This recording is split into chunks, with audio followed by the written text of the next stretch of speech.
June 1812. Napoleon Bonaparte, the master of Europe. He's standing on the bank of the Neman River, looking east into Russia. Behind him is the Grande Armée. We are talking over 600,000 men. 500,000 soldiers, plus another 100,000 support staff, blacksmiths, and surgeons. It is, without question, the largest, most terrifying, most sophisticated fighting force the continent has ever seen. He had the genius. He had the numbers. He had an undefeated reputation. He had the momentum. But he was missing one tiny, crucial piece of gear. It wasn't a better cannon. It wasn't warmer boots, though. Spoiler, those would have really helped. No. He was missing an iPhone. Will of tout treat Napoléon a 10 intouchables stratégiques mastermind. But his 1812 invasion of Russia was the 19th century equivalent of a Silicon Valley startup bro promising to disrupt winter. His pitch was simple: we'll be in Moscow in 8 weeks. We'll force Tsar Alexander to surrender, we'll sign a deal, and we'll all be back in Paris sipping wine before the first snow. It's an agile invasion. We'll live off the land. What could go wrong? So, what if we gave the supreme egotist our most basic everyday tool? What if we handed Napoleon a fully charged smartphone with a 5G connection and in Google Maps? I'll tell you what would have happened. It wouldn't have saved him. It would have just given him a high-definition turn-by-turn guide to his own spectacular failure. It would be the universe handing him a live-streaming, one-star review of his own disaster, 24/7. See, Napoleon's fatal flaw wasn't his sense of direction. He knew where Moscow was. His fatal flaw was hubris. Deep, tectonic plate-shifting levels of arrogance.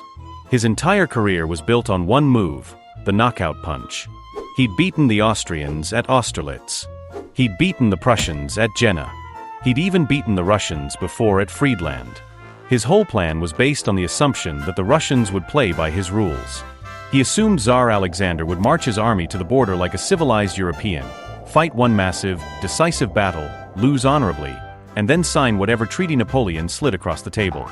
But his second fatal flaw, the one that gets less press, was logistics. Logistics is the boring, unsexy spreadsheet part of war that geniuses like Napoleon always forget. You can't just walk 600,000 men into an empty country. An army that size isn't an army, it's a mobile city. It's a locust swarm. It has to eat. Think about it. 600,000 men require at least 1,200 tons of food per day. To move that food, plus all the ammunition, cannons, and medical supplies, he had over 200,000 horses. And those horses also have to eat, consuming even more tonnage of forage every day. His entire 8-week plan depended on a quick victory before his supply wagons, which were already comically slow and heavy, gave out. And they were already struggling. Before they even crossed into Russia, his 200,000 horses were dying by the thousands from eating unripe green rye in Poland because there was no proper forage. His logistics were already collapsing before the first shot was fired. This wasn't an invasion, it was a poorly planned camping trip for 600,000 people, and they'd already forgotten the food. And this is where the Russian nope strategy comes in. Tsar Alexander and his grizzled, one-eyed General Kutuzov looked at Napoleon's giant, starving army, looked at their own vast, empty country, and made a brilliant strategic decision. They said, no. They refused to play his game. They refused the decisive battle. Their entire strategy was to just back up. Kutuzov knew what Napoleon didn't. Russia isn't a country you conquer. It's a country that absorbs you. It's an endless ocean of land, and it doesn't care about your reputation. But they didn't just retreat. They adopted a leave a one-star review policy on their own country. It's called scorched earth. As the Grande Armée advanced, the Russians burned everything. They burned the crops in the fields. They burned the grain silos. They poisoned the wells. They burned their own villages and towns to the ground. There was nothing for Napoleon's men to eat. Nothing for his horses to forage. Nowhere to shelter. The living of the land plan? It was dead. The Grande Armée was now just chasing a ghost army across an endless, barren, ash-filled wasteland. Every step forward was a step deeper into a trap they couldn't see. Then, and only then, after the army was already starved, exhausted, riddled with typhus, and utterly demoralized, the final boss showed up, General Winter. The cold wasn't the cause of the disaster. It was the coup de grace. It was the final lethal blow delivered to an army that was already a walking corpse. The cold just finished the job that starvation and disease had started. The real campaign was a nightmare, a bloody, pointless slugfest at Borodino that solved nothing. The capture of Moscow, only to find it empty and on fire, and then the retreat. A horrific, starving, freezing, cannibalistic death march back to Poland. That was the reality. Now, let's add an app. Okay. Let's pivot. June 1812. Napoleon boots up his saddle-mounted tablet. The screen flares to life. The Grande Armée appears on the map as a terrifyingly large, lagging blue arrow, surrounded by 600,000 individual blue dots that are causing the server to smoke.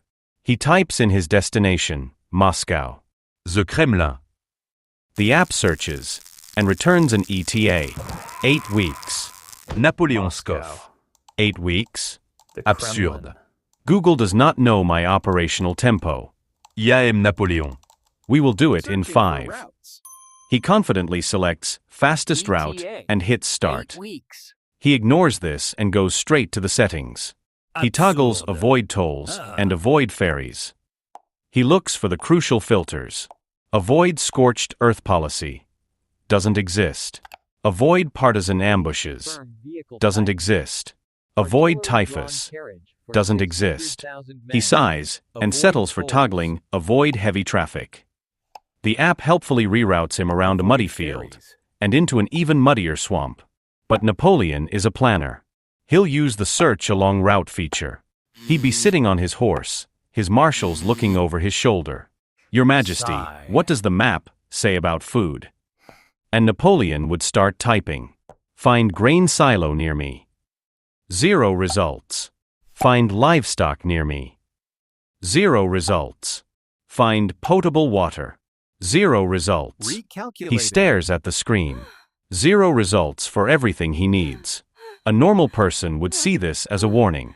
A sign that this entire plan is logistically impossible.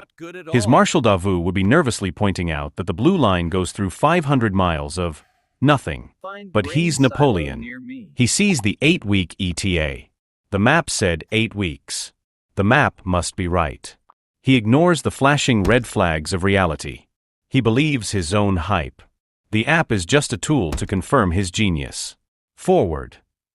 The advance begins in late June, and it is immediately a disaster. The app starts adjusting. That 8-week ETA, it's now 10 weeks. Now 12. The app's algorithm is frantically trying to account for the fact that 600,000 men and 200,000 horses turn a single dirt road into an impassable quagmire of mud and dung. Napoleon is furious, yelling at the app. But he pushes on. His supply lines, already stretched, are now failing. His quartermaster, who is using the Amazon app, sends him a screenshot. The 100,000 pairs of replacement boots he ordered. The delivery ETA is now February 1813. The scorched earth policy is in full effect. Every time Napoleon thinks he's found a point of interest to resupply, he gets an update. He arrives at Smolensk, a major city he was counting on, only to find a smoking ruin. The Russians burned it and left. The app would dutifully update. This location is now permanently closed.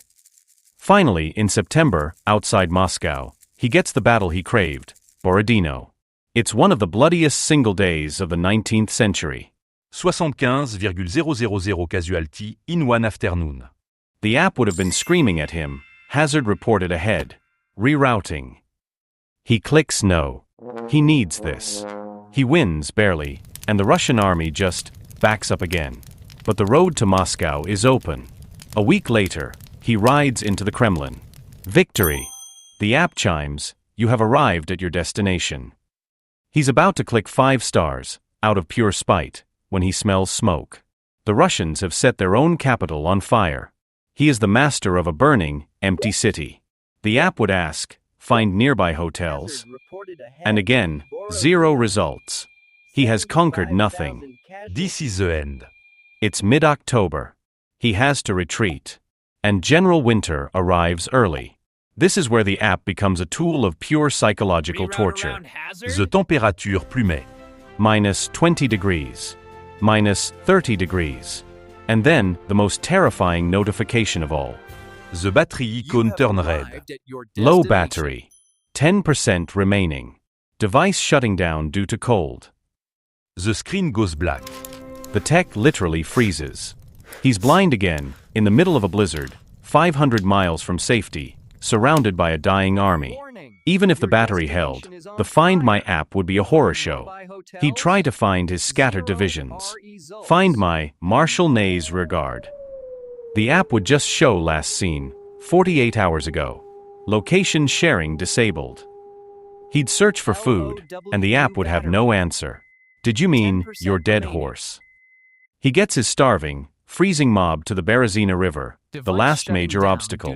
The bridge is gone. The app, if it were working, would just be recalculating over and over. Rerouting. Rerouting. As the Cossacks swarmed in, and his men drowned in the icy water, the app is useless.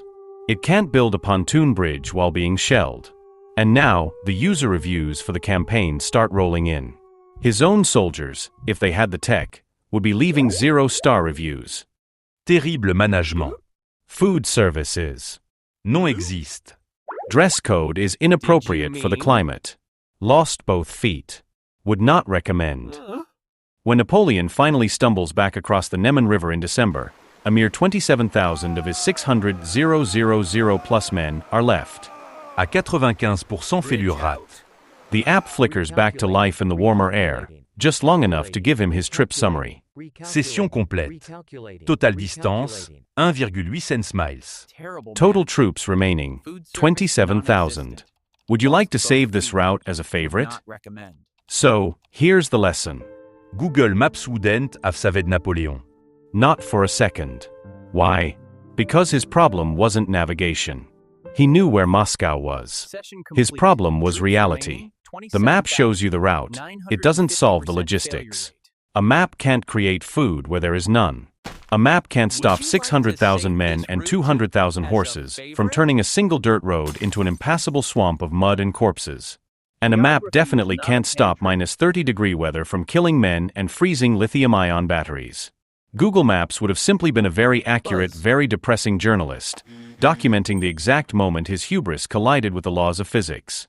It's the ultimate "you are here" sign, pointing to an army disintegrating in a frozen hellscape of its own leaders' making. The core lesson is this: technology is a tool, not a strategy. It's an amplifier. It amplifies genius, and it amplifies disaster. A great tool in the hands of a flawed, arrogant strategy just means you fail more efficiently, and with better data logging. Napoleon's fatal flaw wasn't a lack of data. He had the data right there on the screen: 0 results for food. 0 results for shelter. His fatal flaw was hubris. It was believing the 8-week ETA while ignoring the 0 results for food. It was believing he was the one exception to the fundamental rules of logistics, weather, and basic human endurance. He didn't fail because he had a bad map. He failed because he refused to read the one he had. History is full of leaders who had the best map but simply ignored the terrain. Subscribe, like, and share so you don't miss our next strategic meltdown. What other historical disaster should we give a modern app date?